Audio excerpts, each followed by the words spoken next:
Alright, here. Everything you need to know about how the blues gave birth to jazz and rock and roll, and every other genre that America tried to make money off of. Okay, so what was the problem? Well, slavery ended in 1865 with the passage of the 13th Amendment, but it didn't end much of anything. See, the land stayed the same, the poverty stayed the same.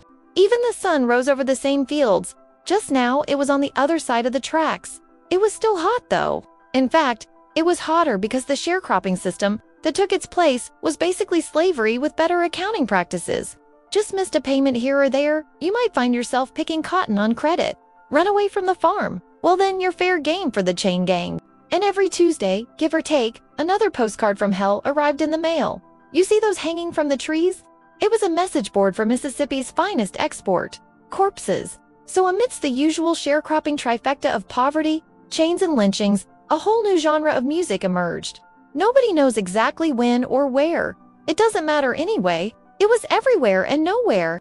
The closest thing to freedom was work songs and field hollers. A couple of hours with a hoe, a couple of dozen with a rope cart or train. Songs kept the hoe on beat and the heart from bursting. From Texas to Tennessee, each lyric doubled as a cheat sheet, telling you where the sheriff's office sat, or how far the river ran, or how many steps till the county line. Basically the rule book for surviving Jim Crow. So who were the first to play this music? We won't ever know their names. It's not a mystery. No one bothered to write them down. There are plenty of theories. Some say it was Charlie Patton, a sharecropper turned itinerant musician. He taught himself guitar on a cheap instrument that he called his slide guitar. When Patton retuned it, it started sounding like a locomotive and Freedom Road on 6 strings. Others point to Son House. He was a preacher first, and his bends and growls practically formed their own denomination. Neither confirmed, but both possibilities happen to be great. Either way, sorrow didn't need inventing, just a 12-bar filing system.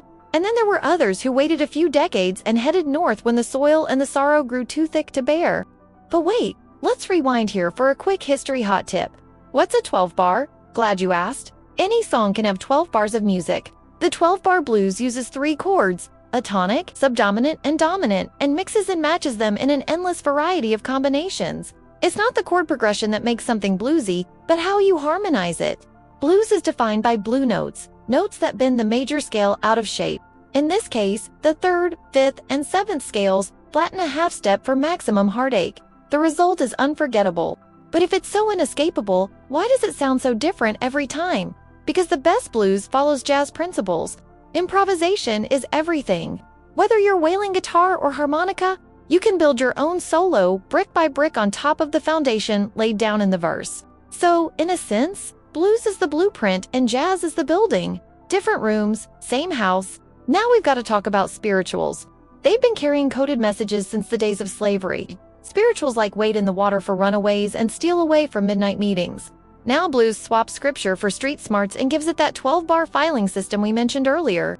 So when Robert Johnson sang the Crossroad Blues in 1936, he wasn't making something up. A black man at a lonely crossroads gambles with the devil, sure, but it was also a real place where a black man at a lonely crossroads could literally gamble with his life. It was a sign. One way led to town, the other to anywhere else. Double meaning, single key. For anyone living Jim Crow, signs like these were everywhere. All you needed was the decoder ring. And speaking of decoding, there's one more hot tip you need to know before we keep going. This is where migration enters the chat. Between 1916 and 1970, 6 million people climbed aboard northbound trains with guitars balanced on their knees like carry-on luggage. When they got to Chicago, cotton fields became steel mills. Roosters were replaced with factory whistles and front porches became dance halls. But the same calloused hands that once gripped a sack now hung up a union card. Music, too, went electric. Muddy Waters, aka McKinley Morganfield, hung up his sack and picked up a union card. Same calloused hands, different sweat. Guitarist B.B. King christened his guitar Lucille after a woman whose fight nearly burned down a dance hall with him inside. Lyrics, though, stayed the same. Past due rent, cheating lovers, cops who measured dusk with nightsticks. Speaking of rhythms you tap your foot to, we've got to talk about jazz. In New Orleans, death got a parade. Brass bands played funerals because grief deserved a counterpunch. The city's most famous second-line parades were born that way. When orphans at Jenkins began banging dented horns, the procession took on a life of its own and evolved into a musical tradition that taught everyone how to party in the streets. You want the full history of jazz? We'll link it up above. But suffice to say, jazz was freedom you could dance to. Each solo a small act of rebellion. I don't own the block, but I own this bar. Louis Armstrong's High C cracked the color line without asking permission. Duke Ellington played Harlem-esque Cotton Club for white patrons who decrossed the street to avoid the very musicians they applauded. The contradiction wasn't a bug. It was the feature. Now, fast forward to 1917, an all-white group called the Original Dixieland Jazz Band cut the first jazz record, sold platinum, and took balcony seats, while black creators stood in the orchestra pit. Memphis Minnie wrote, "When the levee breaks." Then, 50 years later, Led Zeppelin released a version so thunderous that kids today think it's a purely British invention. Every cover is a pickpocket, but also a courier service.